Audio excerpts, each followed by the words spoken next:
"If you want, I'll be the reason you stay," said the cafe waitress to the man who always orders black coffee at 7 a.m.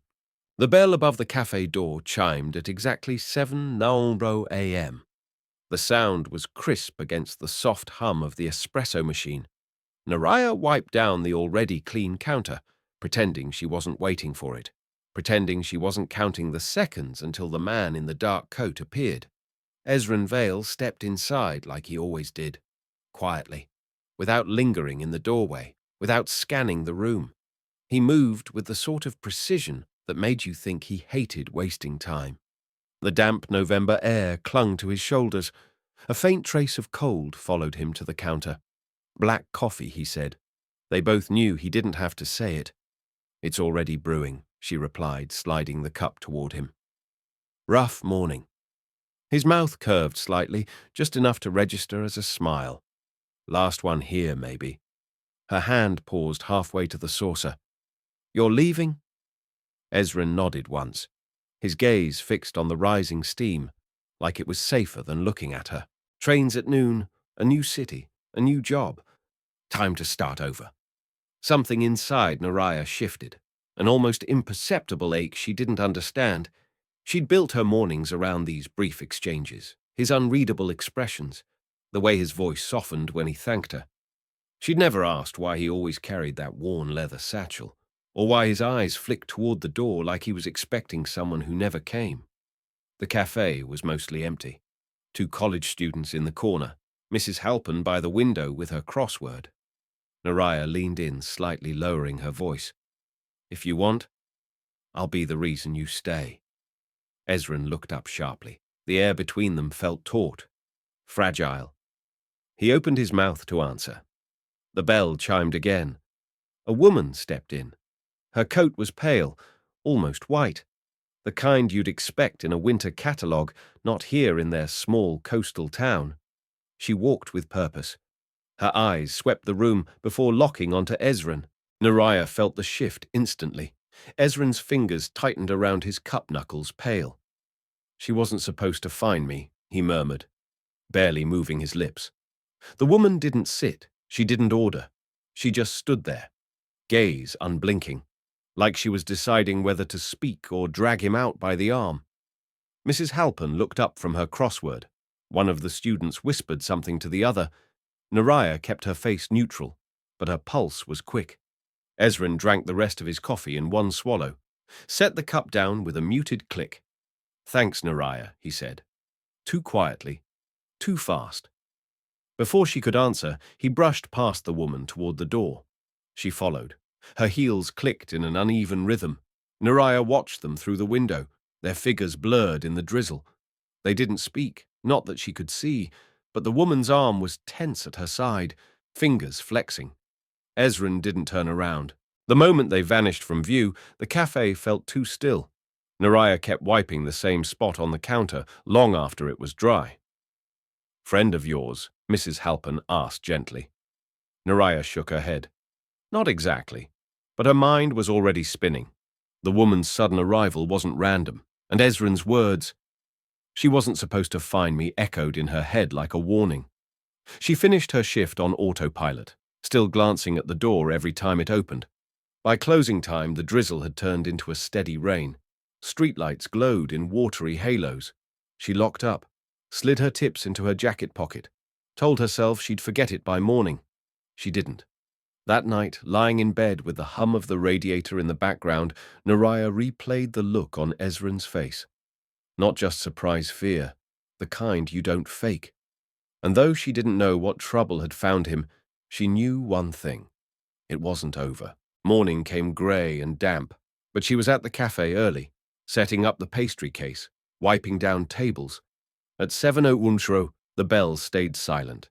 At 7:10, still nothing. At 7:23, the door opened, but it was only one of the regular fishermen, ordering tea to go. Naraya's chest felt heavier with each minute. By 8 she told herself he wasn't coming back. Maybe he'd caught his train after all. Maybe the woman had been enough to push him out of town for good. She was pulling a tray of scones from the oven when the bell finally rang. Ezran stood there, rainwater on his collar, looking like he hadn't slept. His coat was unbuttoned for once, revealing a simple grey sweater. He walked to the counter without meeting her eyes. "Black coffee," he said. She poured it, sliding the cup toward him. "Rough night." His jaw flexed. He didn't answer right away. When he did, it was barely above a whisper. "You could say that." The bell chimed again. Naraya froze, glancing toward the door, half expecting the pale coat, but it was only a delivery driver with a crate of milk. Ezrin's shoulders loosened slightly. He took a slow sip, eyes closing for a fraction of a second. "Do you want to tell me what's going on?" Naraya asked quietly. He didn't look up. "You don't want to get involved?" "Maybe not. But I already am." His gaze finally met hers, something unreadable flickering there. Then he set the cup down, reached for his satchel. "Not here," he said. "Meet me after your shift, if you want the truth." She should have said no. Instead, she nodded. The rain hadn't let up all morning. By the time Naraya closed out the register and switched the cafe sign to closed, the grey sky had deepened into the color of wet slate. The streets glistened. Small streams curled toward the drains. Ezrin was waiting outside, leaning against the brick wall beneath the cafe's awning. He didn't have an umbrella. His dark hair clung to his forehead in damp strands. When she stepped out, he straightened, offered the faintest nod. "Where to?" she asked, locking the door behind her. "Somewhere we can talk," he replied. His voice was quiet but firm, like he'd rehearsed this in his head. They walked without speaking, their footsteps muffled by the rain. The small coastal town felt different in the wet, more isolated, as if the sound of the ocean was the only thing keeping the place from dissolving into the fog. Ezrin led her to a narrow alley between a bookstore and a boarded-up bakery. At the far end, a set of stairs descended to a weathered door. He unlocked it and gestured her inside. It wasn't a home, more like a storage room someone had made livable. A single desk lamp cast a warm circle of light over a cluttered table. There was a thin mattress in the corner, a kettle on a portable stove, shelves filled with boxes labeled in handwriting she didn't recognize. "This is where you've been staying?" Naraya asked, her eyes scanning the cramped space. "For a few months," he said, closing the door. "Keeps me off the radar." She turned to him. Off the radar from her. Ezrin hesitated, then sat at the table. "Her name is Leora, and she's not here for a friendly reunion." The name hung in the air like a challenge. Naraya waited, but he didn't elaborate. "Who is she to you?" she asked. His fingers traced the rim of a chipped mug. "Once, someone I trusted, someone I thought was on my side. And now she's a problem I can't afford to have." Naraya leaned against the wall, crossing her arms. "You're going to have to be more specific than that if you expect me to help." He looked at her then, really looked at her, as though weighing the risk of what he was about to say. "I left the city because I was a witness, saw something I wasn't supposed to. And Leora, she was there too. Only difference is she chose the other side." Her stomach tightened. "And now, she's here to—" "What bring you back? Or make sure I stop talking," he said flatly. The room felt smaller suddenly, the air heavier. Naraya had suspected trouble, but she hadn't expected this. "What did you see?" she asked. His gaze dropped to the mug in his hands. "Enough to know I'll never be safe if the wrong people find me." They sat in silence for a moment. Rain pattered against the small window above the shelves. "You don't have to get involved," he said finally. "I just didn't want you thinking I was leaving because of you." "That's not what I thought," she said softly. The truth was, she didn't know what she thought anymore. The next day, Haven's Brew was busier than usual. Rain brought people indoors. The smell of cinnamon muffins filled the air. Naraya tried to focus on orders, but her eyes kept drifting to the window. She didn't see Ezrin that morning. She did see Leora. The pale coat stood out even more in the crowd. Leora didn't order. She just stood near the door, scanning the room. Her eyes landed on Naraya for a fraction of a second, cool, assessing, before moving on. When Leora finally left, Naraya realized her hands were trembling as she poured coffee. Friend of yours asked Jonah, the other barista on shift. He was tall, wiry, and always looked like he'd just come from a late-night gig. Not exactly, she said, echoing the words she'd used with Mrs. Halpin. Jonah leaned against the counter. She's been around town for a few days. Stays at the Harbour Inn. Not much of a talker. You've spoken to her, Naraya asked. More like she asked questions. About people. Places. You. Naraya's heart gave a small, uneasy kick. That evening she found Ezrin in the same alley, pacing in the rain. She was at the cafe, Naraya told him. His eyes narrowed. Did she talk to you? No. But Jonah says she's been asking about me. Ezrin swore under his breath. Then you're in it now, whether you like it or not. What does she want with me? Naraya demanded. To get to me, he said. People like her. They find the weakest link. And you think that's me? He shook his head. I think you're the one who's easiest to reach. The words chilled her more than the rain. Ezrin glanced toward the street. If she's staying at the Harbour Inn, I need to know when she leaves. Can you watch her?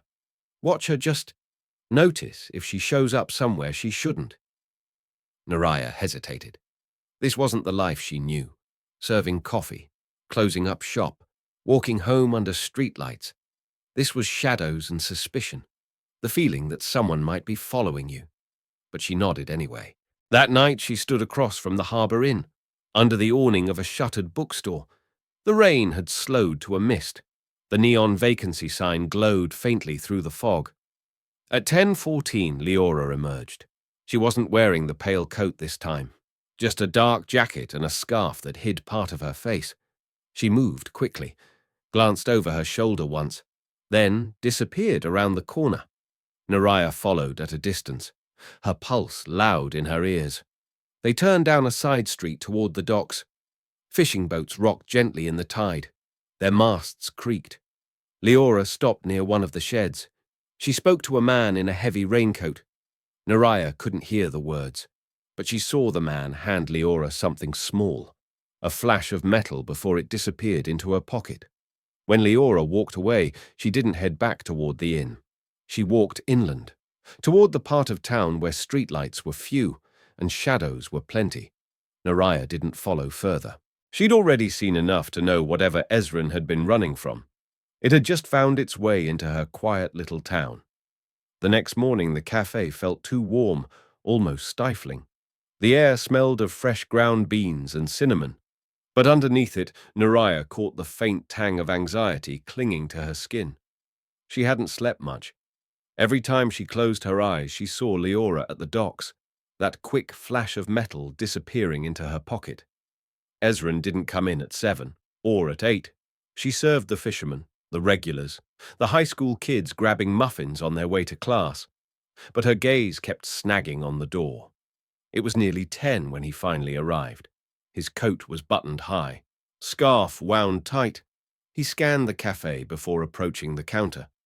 You saw her, he said quietly, not even bothering with a greeting. Yes, Naraya replied, sliding him a cup before he asked. At the Harbour Inn, then the docks. She met someone, took something from him. Ezrin's jaw worked. Did you see his face? She shook her head. Too dark. He was wearing a raincoat with the hood up.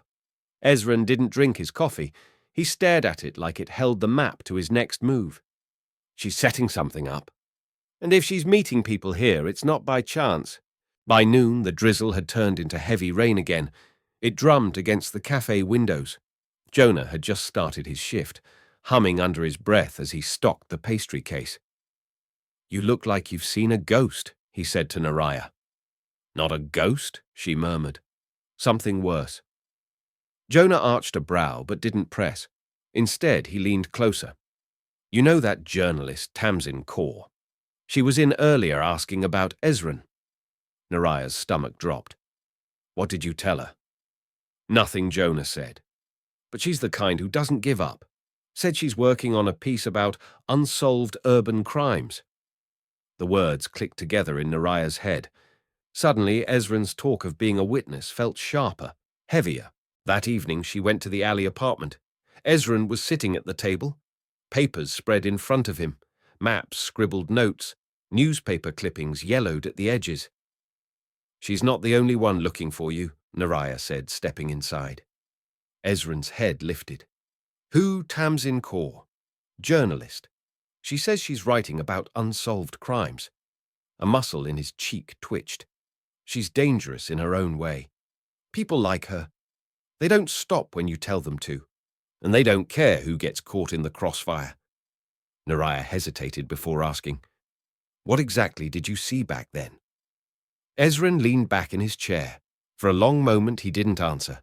Then, in a voice so quiet she almost didn't hear it, he said, "A murder. One that wasn't supposed to look like one." The words made the air in the room thicken. Naraya felt the weight of them pressing on her chest. "They called it an accident." He continued, "But it wasn't. I saw the man go into that warehouse alive, and I saw who came out. And Leora, she was there too. She knew what happened, and she chose to work for them instead of telling the truth." Over the next 2 days, the tension in town grew more visible. Leora appeared twice more at the cafe, once ordering tea, once simply sitting near the window watching the street. Tamsin showed up too, notebook in hand, her questions sharper than her smile. Naraya tried to deflect, but the journalist's eyes were quick, cataloguing every hesitation. By Thursday, Jonah had noticed enough to voice his concern. "You're in something deep, aren't you?" he asked as they closed up. "Maybe," Naraya admitted. Jonah shook his head. "Just don't forget, this is a small town. Secrets don't stay quiet for long here." That night, a knock rattled Ezrin's door. Naraya was there bringing him leftovers from the cafe. Ezrin tensed immediately, setting down his fork. He reached for something under the table. A small flashlight. Nothing threatening, but his grip was tight. "Stay back," he whispered. He opened the door just enough to see outside. It wasn't Leora. It wasn't Tamsin. It was the man from the docks. He stepped inside without waiting for an invitation. Up close, his raincoat was worn, stained at the cuffs. His face was lean. His eyes darted to Naraya before settling on Ezrin. "She's getting impatient," the man said. His voice was rough, like gravel underfoot. Ezrin's reply was sharp. "Tell her she can wait forever." The man's lips twitched. Something between a sneer and a smile. "That's not how this works." Naraya shifted, feeling the tension coil in the room. The man glanced at her again, this time slower. "And who's this?" "No one." Ezrin said quickly. The man chuckled. "Doesn't look like no one."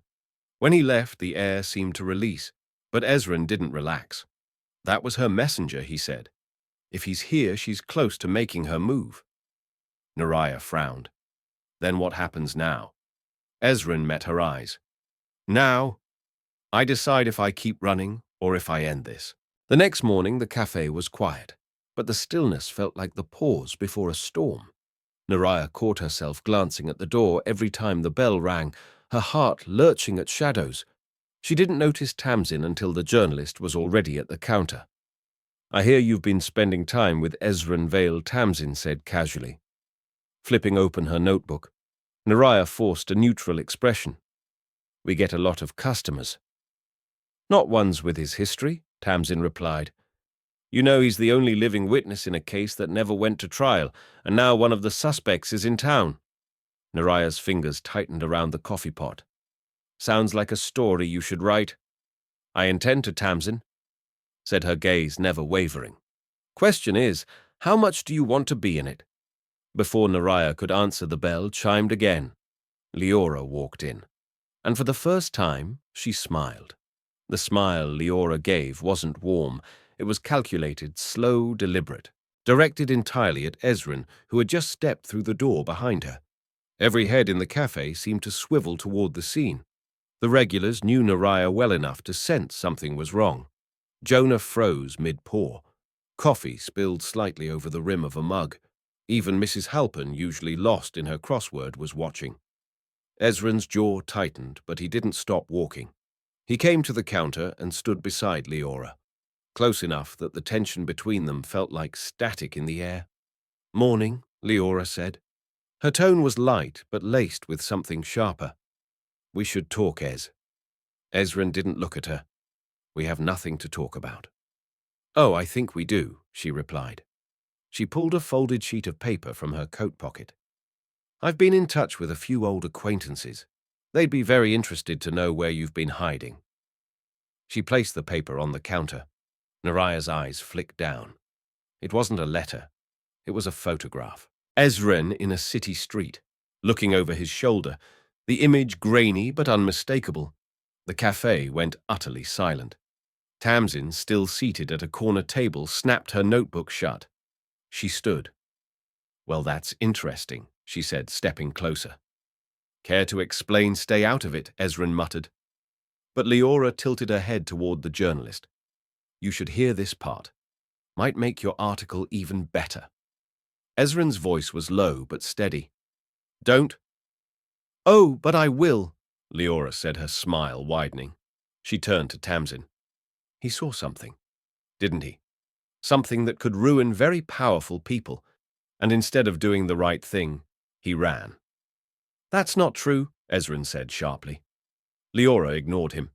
"He left people behind, people who trusted him, including me, and now he's pretending none of it happened." Her voice had risen enough for the whole cafe to hear. Whispers rippled through the room. Naraya felt her chest tighten. This wasn't just between Ezrin and Leora anymore. It was becoming public judgment. Jonah stepped forward. He placed a firm hand on the counter. "Maybe you two should take this somewhere else," he said. "Maybe you should mind your own business," Leora shot back. Ezrin finally turned to face her fully. "If you wanted to settle this, you could have done it quietly. But you came here to humiliate me." Why Leora's expression shifted just slightly, enough for Naraya to catch it. "Because you left me with nothing," she said. "You ran, and I had to pick a side to survive." The silence that followed was heavy. Ezrin's reply was almost a whisper. "You chose their side." Leora didn't deny it. Instead, she stepped back toward the door. "You have until tonight to decide. Come with me and this ends. Stay, and you won't like what happens next." She left. The bell chimed faintly behind her. For a moment, no one moved. Then Tamsin stepped closer to Ezrin, pen in hand. That sounded like a threat. "It was," he said flatly. "And you're not going to the police because—" Ezrin didn't answer. He brushed past her and out the door. Naraya followed. Rain was falling again, softer this time, beading on his coat. "You can't just walk away from that," she said, catching up. "I've walked away from worse," he replied without looking at her. "But she's not bluffing, is she?" Ezrin stopped at the corner. He turned to face her. "No, she's not." That afternoon, the town buzzed with whispers. People who'd been in the cafe told those who hadn't. The story warped in the retelling. Ezrin was a criminal. Ezrin was in witness protection. Ezrin had betrayed someone dangerous. By evening, Naraya noticed fewer customers making eye contact with her.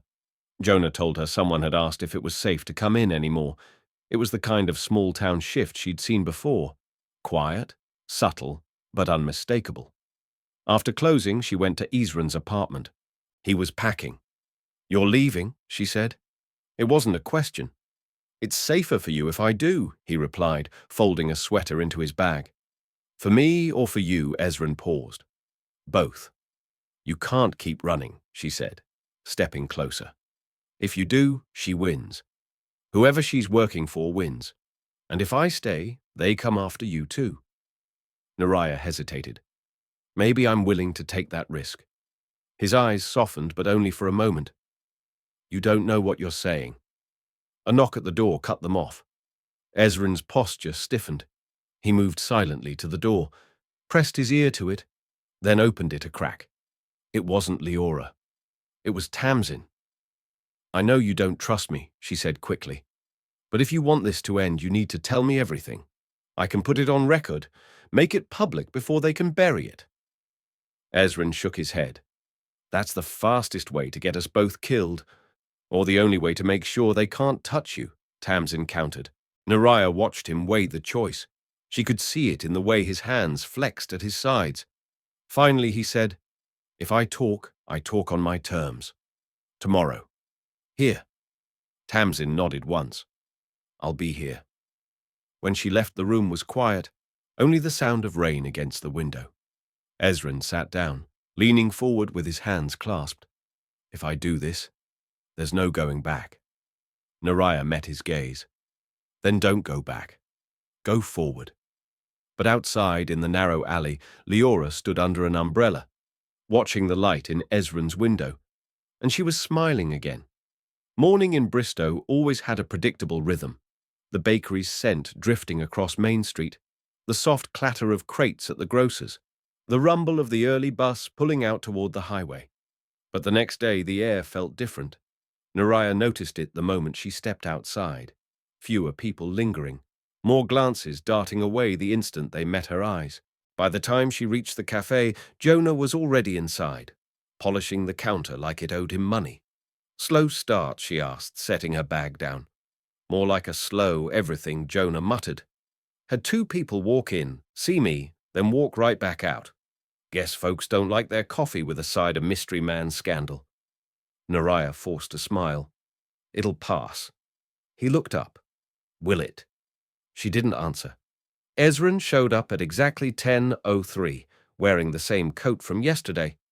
Hood pulled low, eyes clear, almost too calm, like a man who had rehearsed the day 100 times in his head. Tamsin was already at a corner table. A battered tape recorder sat beside her notebook. She gave him a brief nod, then gestured toward the empty seat. "You ready?" she asked. Ezrin didn't sit immediately. "Once I say this out loud, it's real." "You understand that I do," Tamsin said, "and so will everyone else." Nariah busied herself behind the counter, pretending not to listen. But each word carried in the quiet cafe. It started in Arkwright. Ezrin said, "I was working for a logistics firm. Nothing glamorous, just numbers and schedules. But one night I was called in for an emergency shipment. High priority, cash bonus. No questions asked." Tamsin's pen scratched rapidly. What was in the shipment I didn't know. Not then. But when the truck was hijacked outside the city and the cargo vanished, I started asking questions, and then people started disappearing.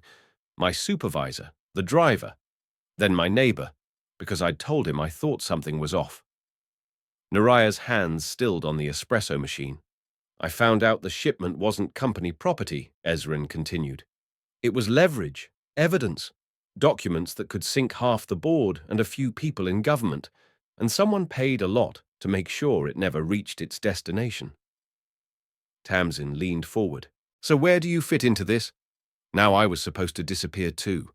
But Leora, she was working for them back then, tipped me off. Told me to run. I did. I thought she saved my life. But she didn't. Tamsin said quietly. "No," Ezrin replied. "She was keeping me alive until they needed me again." The bell above the door chimed. Nariah's chest tightened when she saw Leora standing there. No umbrella this time. Hair damp from the mist outside. Coat unbuttoned as though she were in no hurry. "Don't stop on my account," she said. Her gaze swept the room. "I'd hate to miss the ending." Tamsin glanced at Ezrin. "Want me to?" No, Ezrin cut in. "She can stay. She already knows everything." Leora's lips curved. "Not everything. He's leaving out the part where he took something from that shipment before it vanished." Heads turned. Even Jonah paused mid-wipe. "That's not true," Ezrin said. But his voice was tight. "Isn't it?" Leora asked, stepping closer. "You had a reason to survive, Ez. You had insurance, and I think our little reporter friend here might like to hear where you've been keeping it." Tamsin's pen hovered. "Is she lying?" Ezrin's silence was louder than any answer. Nariah moved out from behind the counter. "Leora, you've made your point. Leave." But Leora didn't move. "If he hands it over, this all goes away. No stories, no threats, no running." "And if he doesn't?" Nariah asked. Leora's smile didn't reach her eyes. "Then you'd better get used to empty seats in here." The tension was a living thing in the room. Finally, Ezrin stood. "You want it? Fine. But we do this on my terms. Tonight. Just you and me." Leora's brows lifted, and the reporter. No, Ezrin said. Just us. Leora studied him for a long moment before nodding once. Midnight. The old freight yard. She left without another word. The bell chimed softly behind her. Tamsin broke the silence. You can't go alone. She's not coming for a handoff. She's coming to tie up loose ends. Ezrin gave a dry laugh. I'm counting on it. Then I'm coming too, Tamsin said firmly. No, Ezrin replied. If this goes bad, I need someone who can tell the story. That's you. Naraya stepped forward. And me? Ezrin met her gaze. You lock up the cafe and forget you ever met me. That's not happening, she said. He didn't argue, just gave a small, almost imperceptible nod, like a man who knew the night would not end cleanly for anyone involved. Outside, the mist had thickened into a fine rain, the kind that soaked through clothes without you noticing. Leora walked slowly toward her car, unaware that someone else was watching her from the shadows near the alley. Tamsin had lied when she said she'd wait. The freight yard lay at the edge of Bristow, where the street lamps stopped, where the asphalt gave way to gravel. It was the kind of place that had been abandoned to rust and weeds years ago, but it still carried the echo of industry tracks vanishing into the dark, empty cargo containers lined up like silent sentinels. Ezrin arrived early, hood drawn low against the drizzle. He walked the perimeter, once scanning for signs of movement. Nothing yet. The air smelled faintly of wet iron and oil, heavy with the kind of quiet that made footsteps sound too loud. At 11:53, a car rolled in, its headlights cut across the rain-slick ground. Leora stepped out, closing the door with deliberate slowness. She wore no umbrella, no hat, just a black coat cinched at the waist. In her right hand, something glinted briefly in the light, a thin steel case. I expected you to bring friends, Ezrin said. Her smile was faint. I did. They're waiting until I call them. Ezrin's gaze flicked around the yard. Then let's make this quick. She took a few steps closer. You have what I came for. Ezrin reached into his jacket and pulled out a wrapped bundle no larger than a paperback. It's all here. But before she could take it, a voice cut through the dark. Step away from him. Both turned. Naraya stood at the far end of the yard, soaked through, a flashlight in one hand, something heavier metallic in the other. Ezrin's eyes narrowed. I told you not to come. Yeah, Naraya said, walking forward. But I don't take orders from people who plan on getting themselves killed. Leora's gaze slid to the object in Naraya's other hand. Is that? A crowbar, yup, Naraya said. Figured it's less messy than a gun. Ezrin muttered something under his breath. Leora turned back to him. You brought a civilian to this. She brought herself, Ezrin said. She's stubborn like that. The tension stretched tight. Then Leora shifted her weight. Ezrin saw the flicker of movement too late, her free hand dipping into her coat. Down, he barked, shoving Naraya aside. A gunshot cracked the night. The bullet pinged off a cargo container, ricocheting into the dark. Naraya dropped the flashlight, its beam skittering wildly across the gravel. Ezrin lunged forward, grabbing Leora's wrist. They struggled. The steel case clattered to the ground. Rain plastered hair to their faces as they grappled, boots slipping on the wet stone. Naraya scrambled for the crowbar, heart hammering. Another shot went off closer this time. Ezrin staggered back, a red bloom spreading across his sleeve. Leora aimed again, but Naraya swung the crowbar hard, connecting with the side of the gun. It flew from Leora's grip, skidding across the gravel into the shadows. Leora froze, breath ragged, eyes flashing with something halfway between fury and fear. You don't know what you've done, she hissed. Yeah, Naraya said, voice trembling. But neither do you. From somewhere beyond the yard, tires screeched. Headlights flared, two black SUVs barreling toward the gate. Ezrin cursed. We're out of time. He grabbed the steel case, slung an arm around Naraya, and hauled her toward the far fence. Leora shouted something behind them, but her words were swallowed by the roar of engines, by the pounding of boots as men poured out of the vehicles. The fence was high-topped with twisted wire, but Ezrin found a gap where the metal sagged. He pushed Nariah through first, then followed, biting back a groan as pain shot through his arm. They stumbled into the overgrown lot beyond. The night swallowed them whole. Behind them, voices shouted, orders barked, then a single gunshot cracked through the rain. Ezrin didn't look back. They didn't stop running until they reached the dim glow at Main Street's far end, both drenched, both breathing hard. Ezrin leaned against a brick wall, clutching the case. "You shouldn't have been there, and if I hadn't been Nariah shot back, you'd be dead. So you're welcome." Despite the pain, he almost smiled. Fair point. Her gaze dropped to the case. "Is that what all this was for?" He hesitated, then unlatched it. Inside were stacks of old photographs, each marked with dates and names. At the very bottom, a flash drive. "This is everything," he said quietly. "Every deal, every payoff, every person they paid to disappear." Nariah swallowed. "And now Ezrin said we figure out who's brave enough to make it public and live through the aftermath." But neither of them noticed the dark sedan idling at the corner, engine low, watching. Inside, Leora sat in the passenger seat. Rain ran down her cheek like tears. "This isn't over," she whispered. The next morning, Bristow woke to a sky the color of lead. The rain hadn't let up, but the streets were already buzzing with murmurs about sirens in the night, about black SUVs seen tearing through the industrial quarter, about an incident no one could quite pin down. Nariah sat at the small kitchen table of her apartment. She was wrapped in a blanket that smelled faintly of damp wool. Her hair was still wet from the night before. Her hands shook every time she reached for her coffee. Across from her, Ezrin sat hunched. His arm was bound in a makeshift sling.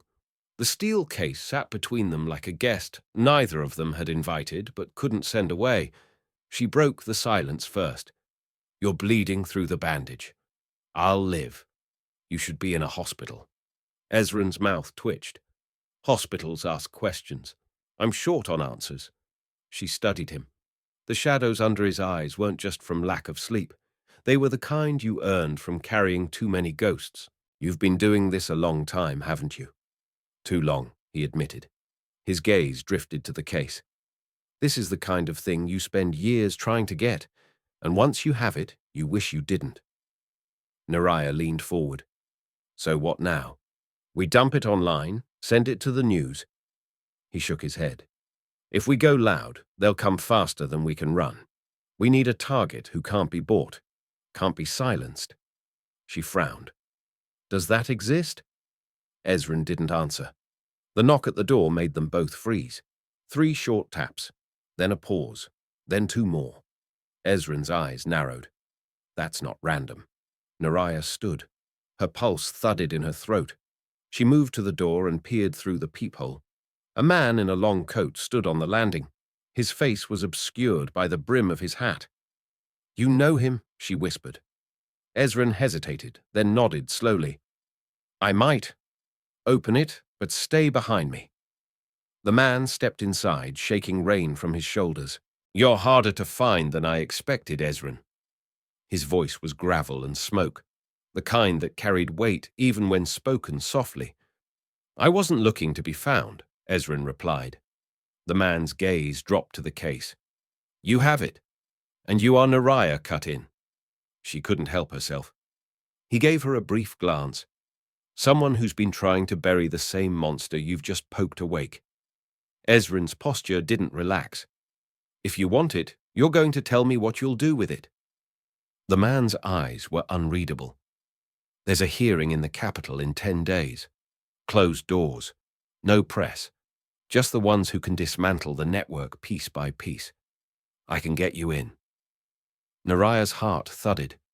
"And if we hand it over, what's to stop them from losing the evidence?" The man's gaze slid to her. "Me." The tension was a wire ready to snap. Ezrin glanced at Nariah, then back at the man. Finally, he said, 10 days. You'd better be ready to prove you're not one of them." The man inclined his head. "I'll be in touch." He left without another word. The door clicked shut behind him. For a long moment, neither spoke. Rain pattered against the window, steady and relentless. Finally, Naraya said, "You trust him." "I don't trust anyone," Ezrin said. "But I trust the enemy to make a move if he's lying." "That's comforting," she muttered. Ezrin rose, wincing as his arm protested. He picked up the case. "You don't have to be in this any deeper than you already are." Naraya crossed her arms. "Too late for that. You could walk away. Forget this happened." Her eyes met his, unflinching. "You saved me last night. I'm not going to leave you to handle this alone." A small, weary smile touched his lips. "Then I guess we're partners." Outside across the street, the dark sedan idled once more. Leora sat in the passenger seat, her coat collar pulled high. She watched the apartment window without blinking. The driver glanced at her in the rearview mirror. "You want us to move in?" "Not yet," she said softly. "They think they're walking into a hearing. They have no idea they're walking into my hands." She leaned back, eyes glinting like steel in the dim light. "Let them run. I'll be waiting." 10 days later, the capital city loomed in the distance, its skyline jagged against a steel-grey sky. Naraya gripped the armrest of the passenger seat. Ezrin steered their battered sedan toward the inner district. The steel case lay hidden beneath a blanket in the back. Even so, both of them could feel its weight pressing down on the air. The man in the long coat who had finally given them a name, Kellen Varick, had arranged the meeting. It was supposed to be in a secure government building, far from the reach of those who had tried to kill them. Supposed to be. They parked 2 blocks away, choosing to walk. Rain slicked the cobblestones. Every passing stranger felt like a set of eyes lingering too long. As they reached the stone steps of the government hall, a black sedan slid into view at the corner of the street. Ezrin didn't have to say it. They both knew. Inside the marble-floored lobby was quiet. Too quiet. The receptionist looked up with a strained smile. "Mr. Varick is expecting you. 3rd floor. Room 317. They climbed the stairs slowly, Ezrin's injured arm still in a sling, Naraya carrying the case. The hallway stretched long and dim. A single flickering bulb lit the way. When they reached 317, the door was ajar. Kellen Ezrin called. No answer. They stepped inside and froze. Kellen lay slumped in a chair, his coat soaked dark with blood. His eyes fluttered open just enough to meet theirs. It was a trap. Not for me. For you. His hand weakly pushed a folded note toward Ezrin, then fell limp. Naraya's breath caught. Footsteps echoed in the hall behind them. Ezrin opened the note with one hand, just 3 words: "Trust no door." He moved fast, yanking Naraya toward the window. They shoved it open. Rain blew in sideways. 3 stories, she hissed. "Better than 1 coffin," he replied. They jumped. The landing was brutal, but they rolled into the narrow alley, vanishing between dumpsters just as armed men poured into room 317 above. They ran. The pounding of boots faded, replaced by the hiss of tires on wet asphalt.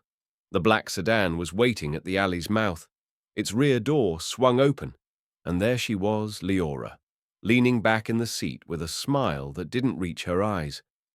"You've been busy," she said, her voice warm as velvet and cold as ice. Ezrin's jaw tightened. "You've been following us since Bristow." "Of course. You always were predictable when you cared about someone." Her gaze flicked to Naraya, assessing, calculating. "That case belongs to people far more dangerous than me. Hand it over, and maybe you walk away breathing." Naraya stepped forward, case in hand. "What's in here is going to destroy them. That's why you want it." Leora's lips curved. "Destroy, oh sweet girl. Power never destroys itself. It only changes hands." Ezrin shifted slightly, blocking Naraya from the car. "And whose hands would that be?" "Yours?" She didn't answer, but her silence was enough. Rain fell harder. The alley seemed to hold its breath. Then Naraya surprised them both. She tossed the case into the sedan's open door. Leora's eyes lit up as she leaned forward to grab it. That's when Ezrin slammed the door on her wrist, just long enough for Naraya to dart to the back of the car. She twisted open the latches, pulled out the hidden drive, the real evidence, and tossed the now empty shell back inside. The driver hit the gas. Tires screeched. The sedan shot away. Leora's muffled curse vanished into the rain. By the time they ducked into the shadow of a boarded-up shop, both were breathless. "You just gave her the case," Ezran said, half laughing, half scolding. "No." Naraya held up a small waterproof pouch. "I gave her a decoy. Enough fake files to keep her busy for months." Ezran stared at her for a beat, then grinned despite himself. "Remind me never to underestimate you." 2 days later, in a hidden conference room far from the capital, the real evidence was handed to a coalition of investigators, ones who didn't answer to any government Leora could buy. The network would burn slowly, piece by piece. But it would burn. As they walked out into the grey dawn, Naraya glanced at Ezran. "What now?" He shrugged, a rare hint of peace in his eyes. "We disappear for a while. Let the storm pass. And after that," a faint smile touched his lips.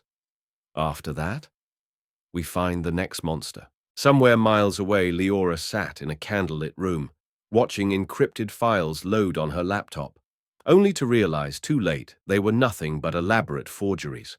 Her scream of rage echoed off the walls, but no one came.